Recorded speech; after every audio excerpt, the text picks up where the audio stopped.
세번역 성경 사무엘하 9장. 하루는 다윗이 물었다. 사울의 집안에 살아남은 사람이 있느냐? 요나단을 보아서라도 남아있는 자손이 있으면 잘 보살펴주고 싶구나. 마침 사울의 집안에서 종노릇하는 시바라는 사람이 있어서 사람들이 그를 불러 다윗에게로 데리고 왔다. 왕이 그에게 내가 시바냐 하고 물으니 그러합니다 하고 그가 대답하였다. 왕이 물었다. 사울의 집안에 남은 사람이 없느냐? 있으면 내가 하나님의 은총을 그에게 베풀어 주고 싶다. 그러자 시바가 왕에게 대답하였다. 요나단의 아들이 하나 남아 있습니다. 두 다리를 접니다. 왕이 그에게 물었다. 그는 지금 어디에 있느냐? 시바가 왕에게 대답하였다. 그는 지금 로드발에 있는 암미엘의 아들 마길의 집에서 삽니다. 다윗 왕이 사람을 보내어서 로드발에 있는 암미엘의 아들 마길의 집에서 그를 데려왔다. 사울의 손자이며 요나단의 아들인 무비보셋은 다윗에게 와서 엎드려 절하였다. 다윗이 내가 무비보셋이냐 하고 물었다. 그가 대답하였다. 예, 임금님의 종 무비보셋입니다. 다윗이 그에게 말하였다. 겁낼 것 없다. 내가 너희 아버지 요나단을 생각해서 내게 은총을 베풀어 주고 싶다. 너희 할아버지 사울 임금께서 가지고 계시던 토지를 너에게 모두 돌려주겠다. 그리고 너는 언제나 나의 식탁에서 함께 먹도록 하여라.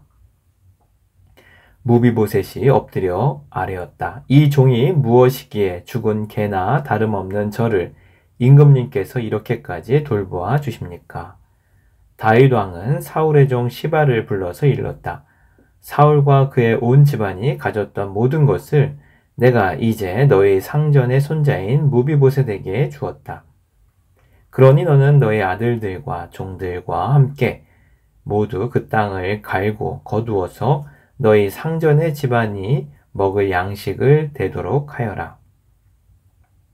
그러나 너의 상전의 손자인 무비보셋은 언제나 나의 식탁에서 음식을 먹을 것이다. 시바에게는 아들 15과 종 20명이 있었다. 시바가 왕에게 대답하였다. 높으신 임금님께서 이 종에게 명령하신 그대로 이 종이 모두 하겠습니다. 그리하여 무비보셋은 왕자들과 다름없이 언제나 다윗 왕의 식탁에서 음식을 먹었다. 무비보셋에게는 미가라는 어린 아들이 하나 있었다. 시바의 집에 사는 사람들은 모두 무비보셋의 종이 되었다. 무비보셋은 언제나 왕의 식탁에서 먹었으며 예루살렘에서만 살았다. 그는 두 다리를 절었다. 사무엘하 10장. 그 뒤에 암몬 사람의 왕이 죽고 그의 아들 하눈이 그를 이어서 왕이 되었다. 다윗은 하눈의 아버지 나하스가 나에게 은혜를 베풀었으니 나도 나하스의 아들 하눈에게 은혜를 베풀어야겠다 하고서 신하들을 보내어 고인에게 조의를 표하게 하였다. 그래서 다윗의 신하들이 암몬 사람의 땅에 이르렀다. 그러나 암몬 사람의 대신들이 자기들의 상전인 하눈에게 말하였다. 다윗이 임금님께 조문사절을 보낸 것이 임금님의 부친을 존경하기 때문이라고 생각하십니까? 오히려 이 도성을 두루 살피고 정탐하여 함락시키려고 다윗이 임금님께 자기의 신하들을 보낸 것이 아닙니까? 그래서 한우는 다윗의 신하들을 붙잡아서 그들의 한쪽 수염을 깎고 입은 옷 가운데를 도려내어 양쪽 엉덩이가 드러나게 해서 돌려보냈다. 사람들은 이 일을 다윗에게 알렸다. 조문사절이 너무나도 수치스러운 일을 당하였으므로 다윗 왕은 사람을 보내어 그들을 맞으며 수염이 다시 자랄 때까지 여리고에 머물러 있다가 수염이 다 자란 다음에 돌아오라고 하였다. 암몬 사람들은 자기들이 다윗에게 미움을 사게 된 줄을 알았다. 암몬 사람들은 사람을 보내어서 베르호베의 시리아 사람과 소바의 시리아 사람에게서 보병 2만 명과 마아가의 왕에게서 1000명과 돕사람들에게서 12,000명을 용병으로 고용하였다. 다윗은 이 소식을 듣고 요압에게 전투부대를 맡겨서 출동시켰다. 암몬 사람도 나와서 성문 앞에서 전열을 갖추었으며 소바와 르홉의 시리아 사람들과 돕과 마아가의 용병들도 각각 들녘에서 전열을 갖추었다. 요압은 적이 자기 부대의 앞뒤에서 전열을 갖추어 포진한 것을 보고 이스라엘의 모든 정예병 가운데서 더 엄격하게 정예병을 뽑아서 시리아 군대와 싸울 수 있도록 전열을 갖추었다. 남은 병력은 자기의 아우 아비새에게 맡겨 암몬 군대와 싸우도록 전열을 갖추게 하고서 이렇게 말하였다. 시리아 군대가 나보다 더 강하면 내가 와서 나를 도와라. 그러나 암몬 군대가 너보다 더 강하면 내가 가서 너를 돕겠다. 용기를 내어라. 용감하게 싸워서 우리가 우리 민족을 지키고 우리 하나님의 성읍을 지키자. 주님께서 종이 좋게 여기시는 대로 이루어 주실 것이다. 그런 다음에 요압이 그의 부대를 거느리고 시리아 사람들과 싸우러 나아가니 시리아 군인들이 요압 앞에서 도망하여 버렸다. 암몬 군인들은 시리아 군인들이 도망하는 것을 보고서 그들도 아비새 앞에서 도망하여 성으로 들어가 버렸다. 요압은 암몬 군대와 싸우기를 그치고 예루살렘으로 돌아왔다. 시리아 군인들은 자기들이 이스라엘에게 패한 것을 알고서 온 군대를 다시 집결시켰다. 그때 하닷 에셀이 사람을 보내어서 유프라테스 강 동쪽에 있는 시리아 군대를 동원시켰으므로 그들이 헬람으로 왔다. 하닷 에셀의 부하 소박 사령관이 그들을 지휘하였다. 다윗이 이 소식을 듣고 온 이스라엘 군대를 모아서 거느리고 요단강을 건너서 헬람으로 진군하였다. 시리아 군대가 다윗과 싸우려고 전열을 갖추고 있다가 맞붙어 싸웠으나 시리아는 이스라엘 앞에서 도망하고 말았다. 다윗은 시리아 군대를 쳐서 병거를 모는 700명과 기마병 4만 명을 죽이고 소박 사령관도 쳐서 그를 그 자리에서 죽였다. 하다데셀의 부하인 모든 왕은 자기들이 이스라엘에게 패한 것을 알고서 이스라엘과 화해한 뒤에 이스라엘을 섬겼다. 그 뒤로 시리아는 이스라엘이 두려워서 다시는 암몬 사람을 돕지 못하였다. 사무엘하 11장. 그 다음 해 봄에 왕들이 출전하는 때가 되자 다윗은 요압에게 자기의 부하들과 온 이스라엘의 군대들을 맡겨서 출전시켰다. 그들은 암몬 사람을 무찌르고 랍바를 포위하였다. 그러나 다윗은 예루살렘에 머물러 있었다. 어느 날 저녁에 다윗은 잠깐 눈을 붙였다가 일어나 왕궁의 옥상에 올라가서 거닐었다. 그때 그는 한 여인이 목욕하는 모습을 옥상에서 내려다 보았다. 그 여인은 아주 아름다웠다. 다윗은 신하를 보내서 그 여인이 누구인지 알아보게 하였다.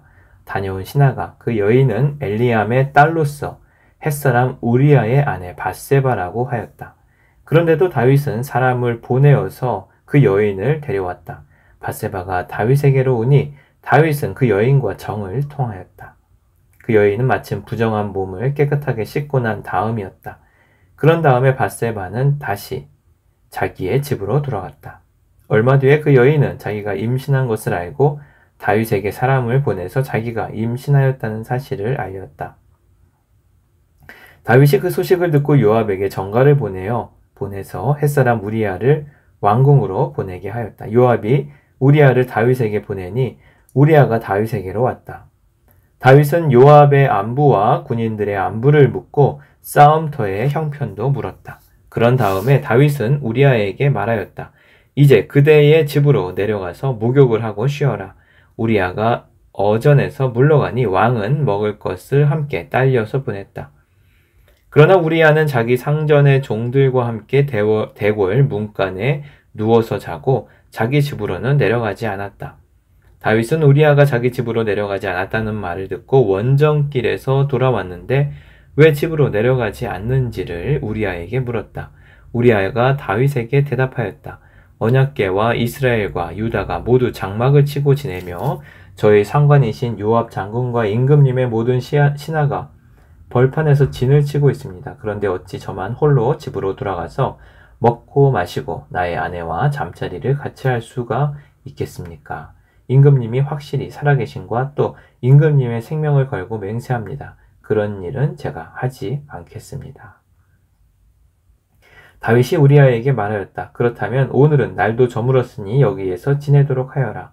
그러나 내일은 내가 너를 보내겠다. 그리하여 우리아는 그날 밤을 예루살렘에서 묵었다. 그 다음 날 다윗이 그를 불러다가 자기 앞에서 먹고 마시고 취하게 하였다. 그러나 저녁 때에 그는 여전히 왕의 신하들과 함께 잠자리에 들고 자기 집으로는 내려가지 않았다. 다음날 아침에 다윗은 요압에게 편지를 써서 우리아의 편에 보냈다. 다윗은 그 편지를 다음과 같이 썼다. 너희는 우리아를 전투가 가장 치열한 전선으로 앞세우고 나아갔다가 너희만 그의 뒤로 물러나서 그가 맞아서 죽게 하여라. 요압은 적의 성을 포위하고 있다가 자기가 알고 있는 대로 적의 저항 세력이 가장 강한 곳에 우리아를 배치하였다. 그 성의 사람들이 나가서 요압의 군인들과 싸우는 동안에 다윗의 부하들 쪽에서 군인 몇 사람이 쓰러져서 죽었고 그때 햇사람 우리아도 전사하였다. 요압이 다윗에게 사람을 보내서 전쟁의 상황을 모두 전하였다. 요압은 전령에게 이렇게 지시하였다. 내가 이번 전쟁의 상황을 모두 임금님께 말씀드리고 났을 때에 임금님이 화를 내시며 내게 말씀하시기를 너희가 왜 그토록 성에 가까이 가서 싸웠느냐? 적의 성벽 위에서 적병들이 활을 쏠 줄도 몰랐단 말이냐? 여룻베셋의 아들 아비멜렉을 누가 쳐서 죽였느냐? 어떤 여자가 성벽 위에서 그의 머리 위로 맷돌 돌짝을 던져서 그가 데베스에서 죽지 않았느냐? 그런 것을 알면서 너희가 무엇 때문에 그토록 성벽에 가까이 갔느냐 하시면 너는 임금님의 부하 햇사람 우리아도 죽었습니다 하고 대답하여라. 전령이 떠나 다윗에게 이르러서 요압이 심부름을 보내면서 일러준 말을 모두 전하였다. 전령은 다윗에게 이렇게 말하였다. 우리의 적은 우리보다 강하였습니다. 적이 우리와 싸우려고 평지로 나왔으므로 우리는 적들을 성 안으로 밀어 넣으려고 성문 가까이까지 적들을 밀어붙였습니다.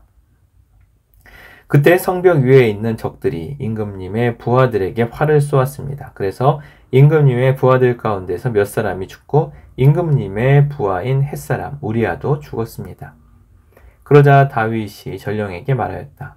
너는 요압에게 칼을 이 편도 죽이고 저 편도 죽이기 마련이니 이번 일로 조금 더 걱정하지 말라고 전하였다. 오히려 그 성을 계속 맹렬히 공격하여서 무너뜨리라고 전하였다. 요압이 음기를 잃지 않도록 하여라. 우리아의 아내는 우리아가 죽었다는 소식을 듣자 자기의 남편을 생각하여 슬피 울었다. 애도하는 기간이 지나자 다윗이 사람을 보내어서 그 여인을 왕궁으로 데려왔다. 그 여인은 이렇게 하여서 다윗의 아내가 되었고 그들 사이에서 아들이 태어났다. 그러나 주님께서 보시기에 다윗이 한 이번 일은 아주 악하였다. 사무엘하 12장. 주님께서 예언자 나단을 다윗에게 보내셨다. 나단은 다윗을 찾아와서 이런 이야기를 하였다. 어떤 성읍에 두 사람이 살았습니다. 한 사람은 부유하였고 한 사람은 가난하였습니다. 그 부자에게는 양과 소가 아주 많았습니다. 그러나 그 가난한 사람에게는 사다가 키우는 어린 암양 한 마리밖에는 아무것도 없었습니다. 그는 이 어린 양을 자기 집에서 길렀습니다. 그래서 그 어린 양은 그의 아이들과 함께 자랐습니다. 어린 양은 주인이 먹는 음식을 함께 먹고 주인의 잔에 있는 것을 함께 마시고 주인의 품에 안겨서 함께 잤습니다. 이렇게 그 양은 주인의 딸과 같았습니다. 그런데 그 부자에게 나그네 한 사람이 찾아왔습니다. 그 부자는 자기를 찾아온 손님을 대접하였는데 자기의 양떼나 소떼에서는 한 마리도 잡기가 아까웠습니다. 그래서 그는 그 가난한 사람의 어린 암양을 빼앗아다가 자기를 찾아온 사람에게 대접하였습니다. 다윗은 그 부자가 못마땅하여 몹시 분개하면서 나단에게 말하였다. 주님께서 확실히 살아계심을 두고 맹세하지만 그런 일을 한 사람은 죽어야 마땅합니다. 또 그가 그런 일을 하면서도 불쌍히 여기는 마음이 전혀 없었으니 그는 마땅히 그 어린 암양을 4배로 갚아 주어야 합니다. 나단이 다윗에게 말하였다. 임금님이 바로 그 사람입니다. 주 이스라엘의 하나님이 이렇게 말씀하십니다. 내가 너에게 기름을 부어서 이스라엘의 왕으로 삼았고 또 내가 사울의 손에서 너를 구하여 주었다. 나는 내 상전의 왕궁을 너에게 넘겨주고 내 상전의 아내들도 내 품에 안겨 주었고 이스라엘 사람들과 유다 나라도 너에게 맡겼다. 그것으로도 부족하다면 내가 네게 무엇이든지 더 주었을 것이다. 그런데도 너는 어찌하여 나의 주의 말을 가볍게 여기고 내가 악하게 여기는 일을 하였느냐? 너는 햇사람 우리아를 전쟁터에서 죽이고 그의 아내를 빼앗아 내 아내로 삼았다. 너는 그를 암몬 사람의 칼에 맞아서 죽게 하였다. 너는 이렇게 나를 무시하여 햇사람 우리아의 아내를 빼앗아다가 내 아내로 삼았으므로 이제부터는 영영 내 집안에서 칼부림이 떠나지 않을 것이다. 주님께서 또 이렇게 말씀하십니다.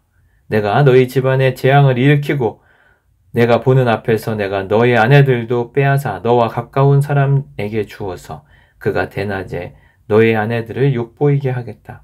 너는 비록 몰래 그러한 일을 하였지만 나는 대낮에 온 이스라엘이 바라보는 앞에서 이 일을 하겠다.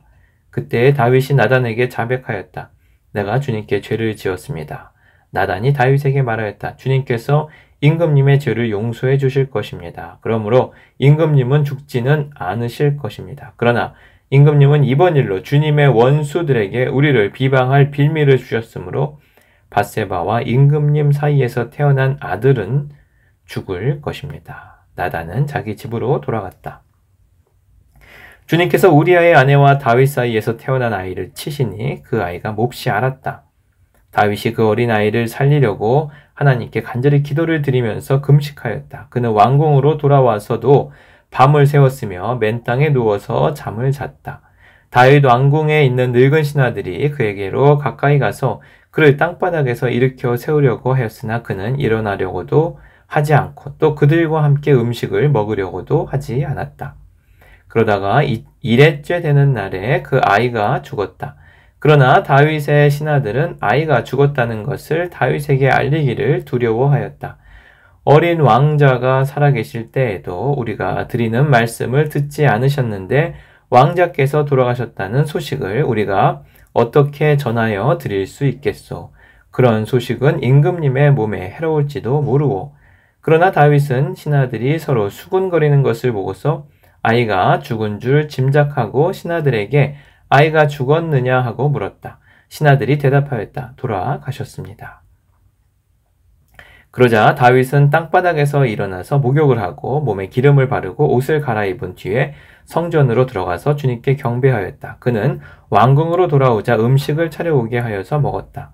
신하들이 다윗에게 물었다. 왕자가 살아계실 때에는 임금님께서 식음을 전폐하고 슬퍼하시더니 이제 왕자가 돌아가시자 임금님께서 일어나셔서 음식을 드시니 이것이 어떻게 된 일입니까? 다윗이 대답하였다. 아이가 살아있을 때에 내가 금식하면서 운 것은 혹시 주님께서 나를 불쌍히 여겨주셔서 그 아이를 살려주실지도 모른다고 생각하였기 때문이요.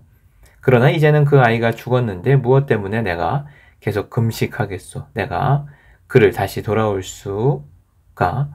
돌아오게 할 수가 있겠소? 나는 그에게로 갈 수 있지만 그는 나에게로 올 수가 없소. 그 뒤에 다윗이 자기의 아내 밧세바를 위로하고 동침하니 그 여인이 아들을 낳았다. 다윗이 그의 이름을 솔로몬이라고 하였다.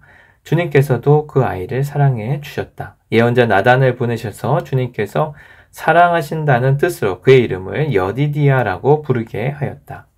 요압이 암몬 사람의 도성 랍바를 쳐서 그 왕의 도성을 점령하고서 다윗에게 전령들을 보내어서 이렇게 말하였다. 제가 랍바를 치고 도성으로 들어가서 급수 지역을 점령하였습니다. 이제 임금님께서 남은 군인들을 불러 모아서 이 도성을 공격할 진을 치시고 이 도성을 직접 점령하시기 바랍니다. 제가 이 도성을 점령하기보다는 임금님께서 이 도성을 점령하셔서 임금님의 이름이 승리자의 이름으로 기록되게 해주시기 바랍니다. 다윗이 모든 군인을 불러 모으고 랍바로 가서 그 도성을 쳐서 점령하였다. 그는 암몬 왕의 머리에서 금관을 벗겨왔는데 그 무게가 금 1달란트나 나갔고 금관에는 보석이 박혀 있었다. 다윗은 그 금관을 가져다가 자기가 썼다.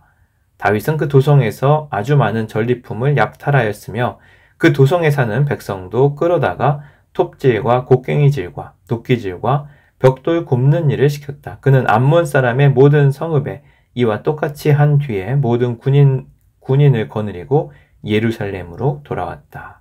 아멘.